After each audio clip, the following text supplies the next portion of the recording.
First things first, I think what we'll do is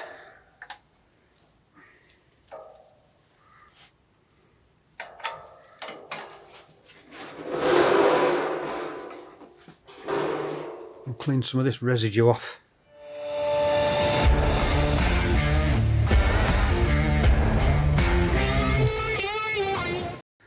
Some of that. I only put a really thin bead on there. It was the smallest amount I could possibly wish to put on there, but as you can see, it has squeeged out a little bit. So what we'll do is we'll get some tissue and some solvent on. Let's clean that off like that, and it leaves us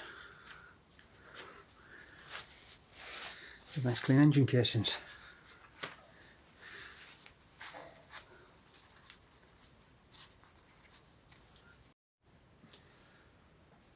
Right, so now we've got the crankcase halves joined. There's two little things we need to do first before we start with the gear selector, and that is put the plug in there and put the neutral switch in that hole. So we'll put the plug in there first. I need to find out what the tightening torque is, if there is a tightening torque. Indeed there is. T3. It's 15 Newton meters. But I shall put some Loctite sealant on it, because the last thing I want is it leaking oil everywhere.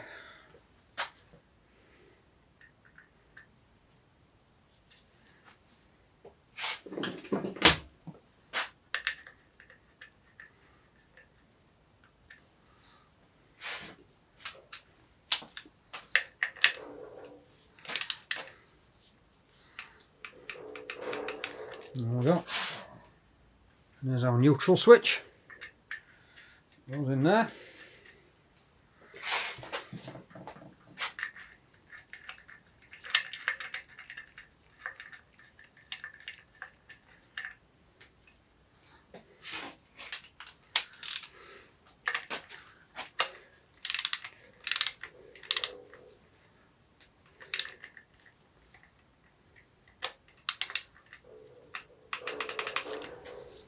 The gearbox is basically a reversal of the videos we had taking it apart. So we've got the gears in place, so now what we need to do is put the selector mechanism in. So we'll start with the front fork. That goes in there. Slide that forward. You can see that there. It's the front fork. And you've got two forks at the rear facing each other. One goes in there. The other one goes in there. Next task is the selector drum.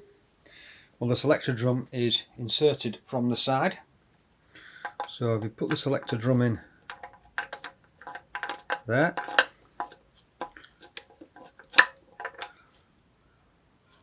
not the easiest task, but it's in. And as you can see there, as the selector drum turns, it hits the neutral switch that you saw me put in a few minutes ago. That's to tell you it's in neutral. Right. So now that's in place, tell you what we'll do, we'll just put a drop of oil on there, simply because that's in a plain bearing, there, like that, there we go.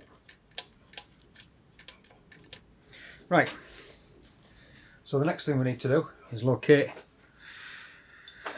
the selector shafts. We've got the selector forks in place. So the next thing is selector shafts, a couple of shafts. There's one. Right, that one goes in this end, so we'll pop that one through. In there, like that. Engaging the first selector fork as it goes in. Second selector fork, and all the way home. Now this is the fiddly one. This is the one round the back. One you saw me putting at the back there. So what we do is bring that forward,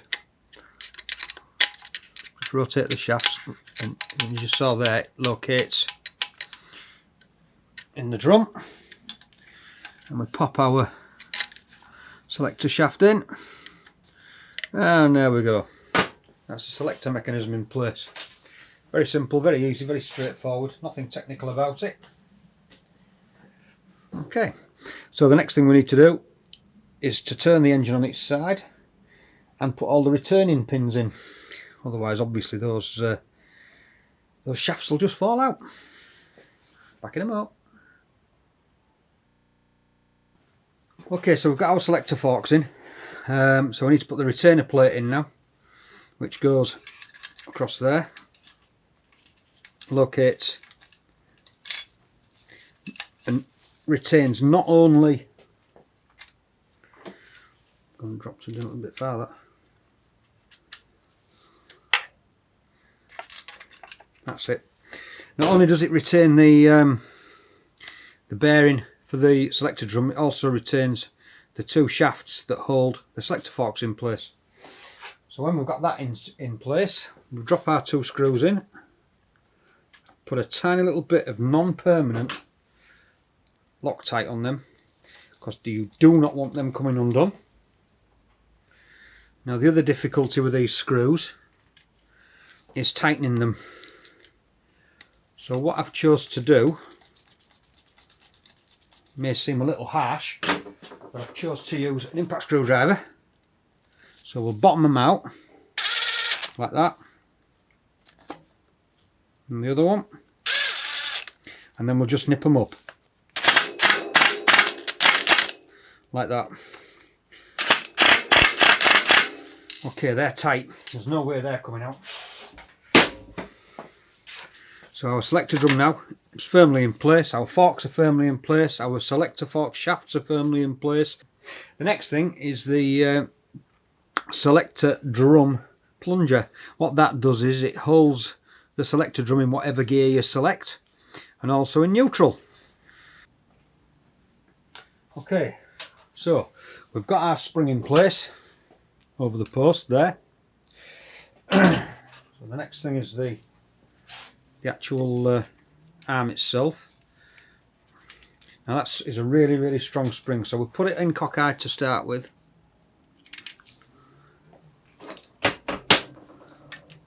Locate the screw.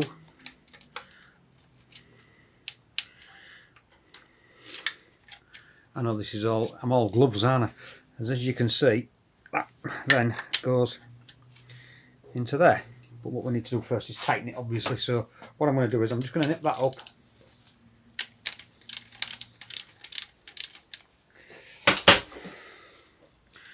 It's a really strong spring, is that?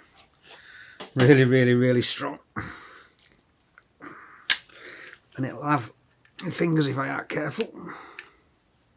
I can get that into position there. That should make tightening the bolt a lot easier.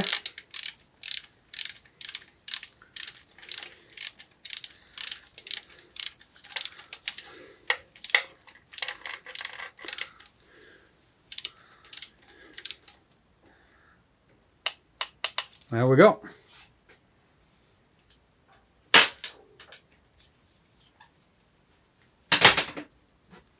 So now that, as you can see, when you turn that, it locates. There we go, that's nice and solid. That locates on there. Okay, so that holds it in whatever gear you select. There we go.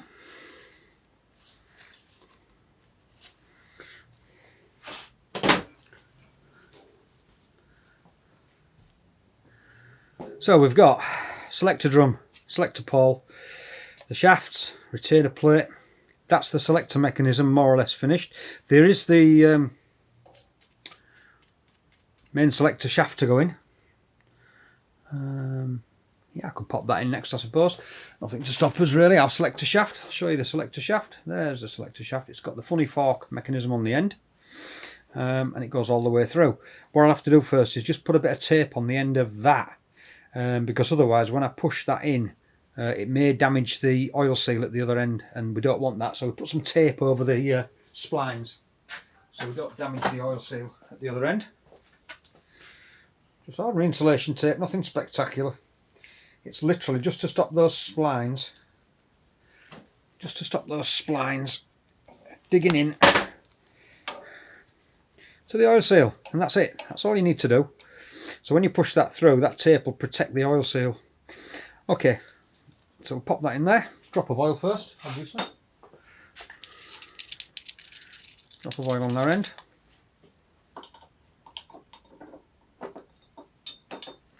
Drop of oil. There we go. Plenty of oil. We like oil. Oil's good. And pop that through. Down the hole. Now what we need to do is we need to pull that back so that it'll locate, like you so. There we go, that's the selector shaft in, except hooked up because the selector shaft doesn't go in next. So let's take the selector shaft back out again, like that, because I've hooked up there, never mind. Okay, there's one thing that needs to go in before the selector shaft. Unfortunately, I forgot all about it, but there you go, life goes on. Like that. Back to this. We need to get the centralising pin in. The centralising pin goes in there. And without that, this selector shaft will flop about. So my mistake, we need to put that in there. Okay. So there's our pin that goes in there. Screw that in, tighten it up, oops, tighten it up,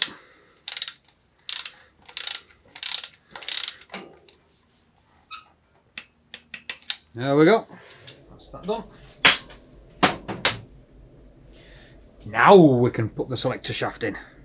Right, now you'll see how it goes. Okay, drop down there, pull that back, use that into there. That just needs to go to the other side of that spring.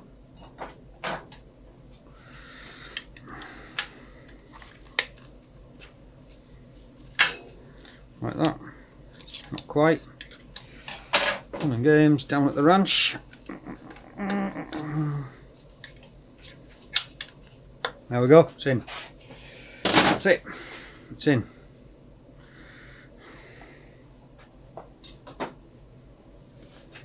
That is it. It's in.